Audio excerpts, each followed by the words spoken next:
안녕하세요. 아는 것입니다. 김성재입니다. 2024년 1월 마지막 주 증시 전망 및 투자 전략 보도록 하겠습니다. 먼저 내용은 2024년 1월 26일 종가 기준으로 보시면 되고요. 먼저 지난주에 말씀드렸던 내용부터 볼 텐데요. 일단 지난주에 주가 흐름은 제 예상과 다르게 완전히 반대 흐름이 나왔습니다. 저는 지난주에 우리 시장이 살아날 것으로 생각을 했고, 그리고 환율이 지금 저항에 막혀 있었기 때문에 저항에 맞고 이제 내려올 확률이 높다라고 봤었고, 코스피도 지금 과매도권이기 때문에 충분히 주식가가 올라갈 수 있는 상황이라고 생각을 했는데, 제 예상보다 시장은 훨씬 어려웠고요. 특히 미국 시장 같은 경우는 너무 흐름이 좋았는데 유독 전 세계에서 한국만 조정이 심했습니다. 그래서 지난주 코스피 같은 경우는 보합권을 유지했었고요. 그리고 마지막 금요일 날은 영망치 양봉이 나오면서 좋은 흐름으로 마감이 되어 그나마 좀 나았고, 코스닥 같은 경우는 일주일 내내 조정을 받다가 금요일날 상승장악 캔들이 나오면서 좀 하락세가 멈춘 느낌을 줬습니다. 이 점도 긍정적이라고 볼 수 있고, 그리고 이 상승장악 캔들로 인해서 주가의 움직임은 횡보의 느낌으로 마무리가 됐습니다. 그리고 미국 PCE 발표가 있었는데 일단 수치는 상당히 잘 나왔습니다. 그리고 이로 인해서 주가 상승의 명분은 더 만들어진 것 같은데, 실제로 미국 주식은 굉장히 좋았고요. 지금 S&P 500 차트를 보시게 되면은 연일 신고가를 갱신 중이거든요. 그래서 소비자 물가도 잘 나왔기 때문에 지금 미국 주식의 분위기는 고점이라고 말하시는 분들도 계시지만 실제 흐름은 고리락스에 가까운 분위기입니다. 고점에 대한 공포가 있다고 보시는 분들이 상당히 많은데, 제가 볼 때는 가는 주식이 항상 더 가는 법이기 때문에 21선의 캔들이 깼기 전까지는 너무 공포에 빠져 있을 필요는 없다라고 생각을 합니다. 그래서 추세가 꺾인다면 당연히 대응을 해야겠지만 지금처럼 치고 올라갈 때는 너무 겁먹을 필요는 없다라고 생각을 하고요. 그리고 지수 PBR 수치 같은 경우는 코스닥 0.90, 코스닥 1.87로 결코 비싸지 않은 구간이고 주식을 모아가야 하는 구간이라고 판단을 하고 있고요.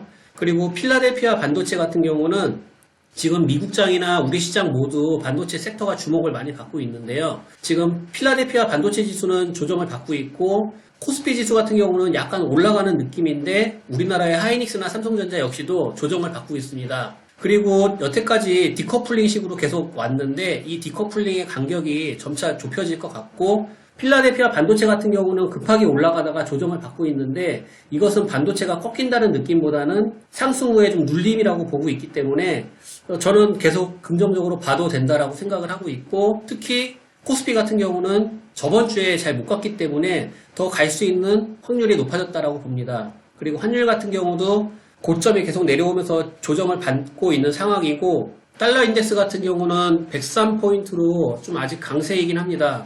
하지만 결국 추세적으로 하락으로 갈 것이라고 보고 있고, 채권금리도 지금 2년물 같은 경우는 4.28%, 그 다음에 10년물 같은 경우는 4.14%입니다. 그리고 역시 둘 다 조정을 받고 있는데요. 지금 조정폭이 2년물이 더 큽니다. 그래서 지금 2년물과 10년물의 지금 장단기 금리가 점점 가까워지고 있고, 이것이 정상화가 되면은 그 추후에 3에서 6개월 정도 시간이 흐른 후에 역사적으로 폭락하는 경우가 자주 있었는데, 그것만 조심을 한다면은 저는 시장은 긍정적으로 보고 있습니다.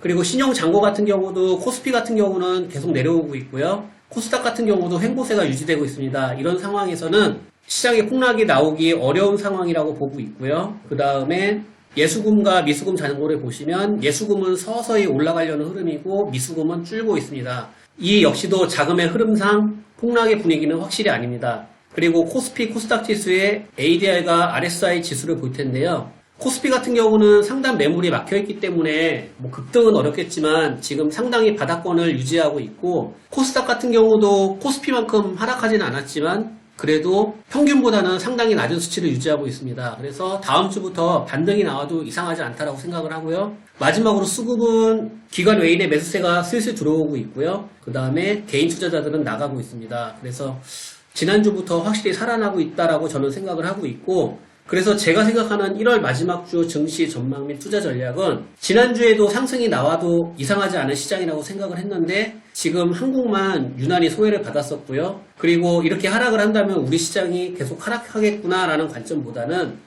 1월 마지막 주는 상승의 확률이 더 높아지겠구나라고 저는 생각을 하고 있습니다. 그리고 2월 1일 날 FOMC가 있는데 통상 FOMC 전에는 시장이 항상 흔들렸고, 그리고 발표 이후에도 파월 연준 회장의 인터뷰 때마다 그 한두 마디로 인해서 그것을 명분으로 시장이 흔들릴 때가 많았는데 저는 이번 FOMC 같은 경우는 발표 이후에 시장의 상승의 명분이 될 거라고 생각을 하고요. 1월 마지막 주는 주 초보다는 목요일로 넘어가는 2월부터 좋은 분위기가 형성될 것이라고 생각을 합니다. 그래서 지금 시장이 많이 폭락해서 힘든 상황인데 저는 좀 더 긍정적인 마음으로 시장을 바라보고 있습니다. 제가 준비한 내용은 여기까지고 저는 다음 주에 다시 뵙도록 하겠습니다. 감사합니다.